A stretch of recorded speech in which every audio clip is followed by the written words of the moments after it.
Hello, everyone. This is just a quick chat to explain to you what the audio-digital module is all about. We're really lucky to have module leader Steff Garrero with us to explain it all.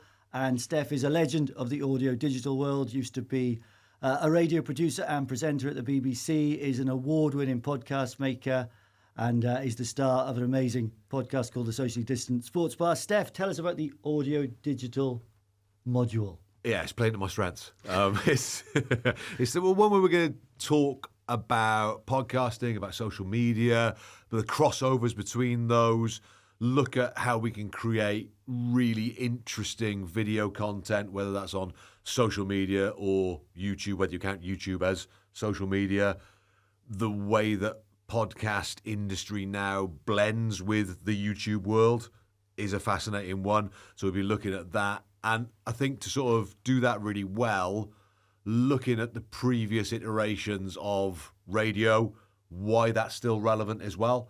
So, the live sport elements in particular, how that can really help inform you when you're unable to watch stuff. It's still a relevant part of the industry for us to look at as well. And when is it? When is the lecture? General, that's a good question. Mondays, as far as I'm aware. Monday morning. It's Monday mornings at 10 a.m. Got the good slot. B211. But I will be asking you to come in at 9:30 because we're going to do a sports news wrap up just to make sure we're all fully aware of what happened on campus on the weekend, across the city on the weekend, and what the big stories are moving forward that week. So we'll do half hour of sports news at 9:30, and then Steff takes over with his lecture between 10 and 12. So who does your lectures on your module? So I'm doing some of them. You're doing one, I think, a couple. Beth Wicks will be doing some stuff as well, which will focus quite a bit on your RIT 1. Okay. So the idea is that as much theory as we can give you. So that's your assessments, guys. So we're going to talk about your assessments. Your first assessment is your RIT 1, your written essay. Yeah. What's that? I think what we want to do with those lead lecture sessions is give you theory. So we land as much of that stuff as we can on the Monday. And then the Tuesday sessions that you have with our tech team, with Adrian and with Pete and with Jamie, they're going to be the ones we kind of, I don't want to say the more fun ones, because then it means you're not going to really engage on a Monday. They're both fun. But lectures are fun too. They can be. I'm not sure mine are. But it depends on where your brain lands, I guess. But the actual hands-on stuff, the learning the tech equipment stuff, is on the sort of Tuesday afternoons, I think. Yeah, Tuesday workshops, yeah. Cool. So it's the blend of those things. And all of the sessions that we do should point towards you being able to do your assessments. And the way we've set the assessments up this year is so that the RIT 1 and the Port 1 kind of work together. Because I think in the past we've had, right, this is an essay, this is a portfolio of work, and that distinction of the fun against the, oh man, I got to write this.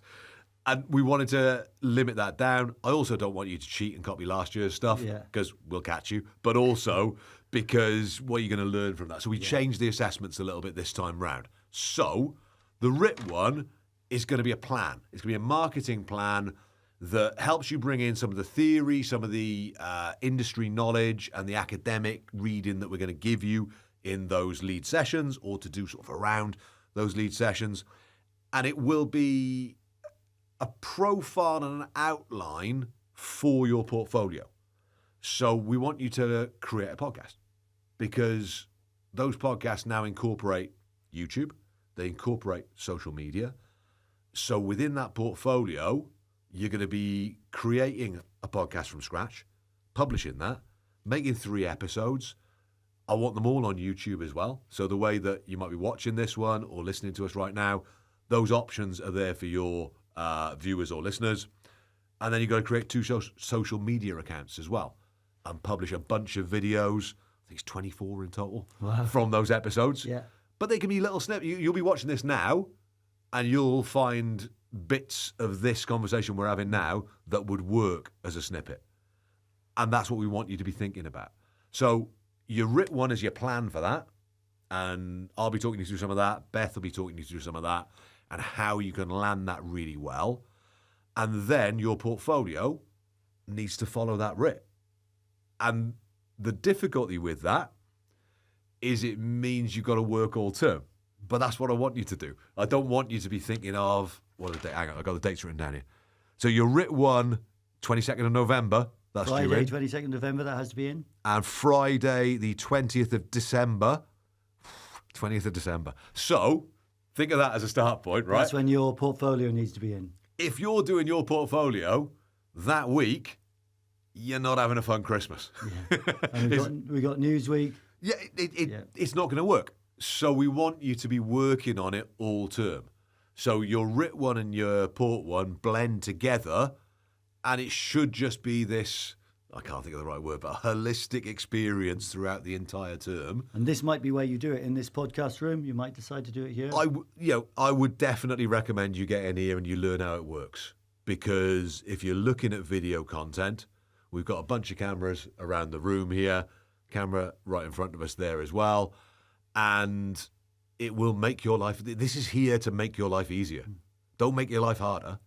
So lectures on a Monday morning, workshops on a Tuesday afternoon. Your RIT 1 has to be in November the 22nd, and your portfolio at the end of term before Christmas on December the 20th. Steff, you've got a successful podcast. You have to do all this stuff to make the podcast work, don't you? This isn't just something we're making up. To make a podcast successful, you've got social media accounts. I was just reading through our social media report for the past month. And every month we collate stuff together, go, right, that worked on TikTok, bizarrely, even though we're a bunch of really old men talking about sport. That worked on YouTube, and going into the whys and trying to learn from it. And some of that stuff I'll be sharing with you guys so you can look at it and work out how that could work within your media plan. So some of the stuff that I'm learning as I'm going along with my sort of projects, we'll have a look at, and we'll try and, confidentiality and so on, guys, don't sell me down the river, but we'll work on that, and we'll look at it, and we'll look at why some things work and why other things don't work. We're really lucky on the course to have lots of people like Steff who work in the industry, so he can give us advice on things like distribution, where you put your podcast, and monetization and advertising and marketing and social. So we'll cover all of that and loads of other stuff across audio and digital, and it starts on actually Monday the 30th. The first day is a full day workshop, but we'll give you the full timetables when we see you next week and the week after. So we can't wait to get started. And anything they should do to prepare themselves for this module? Listen to stuff. Listen to stuff, yeah.